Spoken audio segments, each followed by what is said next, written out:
మా నాన్నగారు ఎంత టెన్షన్ పడారో అంతే టెన్షన్ బ్రహ్మానందం గారు పడారు. ఈ రోజుకి ఆయన ఎక్కడో షూటింగ్లో ఉన్నారు. ఆయన ఫోన్ చేసి, ఏరా ఎలా ఉంది, మ్యాట్నీలు ఎలా అంకిల్, బాగానే ఉన్నాయి అంకిల్, పెరుగుతూనే ఉన్నాయి అంకిల్, నిన్నటికన్నా బాగా కనుక్కుంటున్నాను. ఇంకంతే. అది ఆయన మాట్లాడే మాటలు, ఆయన ఇచ్చే encouragement I can never forget. And Prabhas నిన్న మార్నింగ్ అతను పెట్టిన మెసేజెస్ కానీ ఏదైనా, నేను మళ్ళీ అతనికి పెట్టిన మెసేజెస్, యూనో, ఇంత లవ్ ఐఎమ్ గెటింగ్. అండ్ చాలామంది మెసేజ్లు పెట్టారు. ఐ హ్యావ్ టు రేపు కూర్చొని చేయాలి, because I have over 1000 WhatsApp messages ఉన్నాయి, ఇంకా చూసుకోలే. ప్రతి ఒక్కరు నాకు the biggest, one of the best phone calls నాకు వచ్చింది అల్లు అరవింద్ గారి దగ్గర నుంచి. అండ్ నాగార్జున గారు నాకు దేనికైనా రెడీకి ఫోన్ చేశారు. దాని తర్వాత ఒక 13 సంవత్సరాల తర్వాత నేను ఫోన్ చేశారు. And I was like, uncle మీతో ఎప్పుడు మాట్లాడినా యూనో నాకు ఒక ఫ్యాన్ బాయ్ మూమెంట్ లాగా ఉంటుంది. I'm so grateful. లేదు విష్ణు, నేను ముందు నాకు మార్నింగ్ కనుక్కున్నాను, దాని తర్వాత మధ్యాహ్నం కనుక్కున్న తర్వాత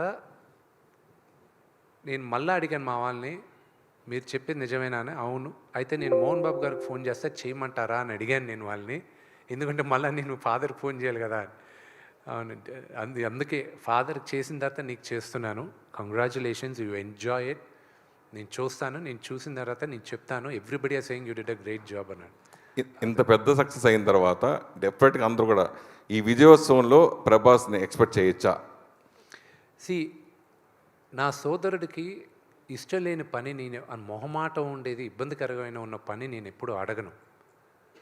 బట్ ఐల్ సీ, ఇంకా సక్సెస్ మీట్ కోసం ఇంకా స్టిల్ ఇది కూడా సక్సెస్ మీట్ పెట్టమని డిస్ట్రిబ్యూటర్స్ అందరూ మాట్లాడితే నేనన్నా, లేదు ఇట్స్ టూ ఎర్లీ కదా అన్న. లేదు, మీరు అట్లీస్ట్ నేను థ్యాంక్స్ చెప్పాలనుకుంటున్నానంటే ఆ థ్యాంక్స్ మీట్ అయినా పెట్టండి అని. So they can first thanks to all the media. I'm really grateful మీరు ఈ మూవీకి నాకు సపోర్ట్ చేసిన దానికి.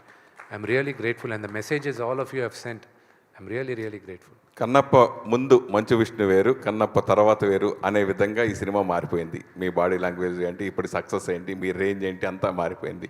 సో భవిష్యత్తులో మీరు ఎలాంటి సినిమాలు చేయాలనుకుంటున్నారు? అట్లాగే ఈ సినిమా మీరు ఎంతో కష్టపడ్డారు, మీకు ఎన్నో పాఠాలు నేర్పి ఉంటుంది కదా, ఆ విషయాల గురించి అడిగితే ఏం చెప్తారు? నాకు ఈ సినిమా విపరీతంగా నేర్పించింది హ్యూమిలిటీ, అనుకువగా ఉండాలని. జీవితంలో కొన్ని ఇన్సిడెన్సెస్ నేర్పిస్తూ ఉంటాయి. I was brash. I'm not saying no. Mohan Lal గారితో the relationship I have, that changed me as a human being also. So that is one of my biggest takeaways. ఆయన్ని చూసి నేను కొన్ని నేర్చుకున్నా, ప్రభువనంతో చూసుకొని నేర్చుకున్నా. Those are my biggest takeaways. Sir Vishnu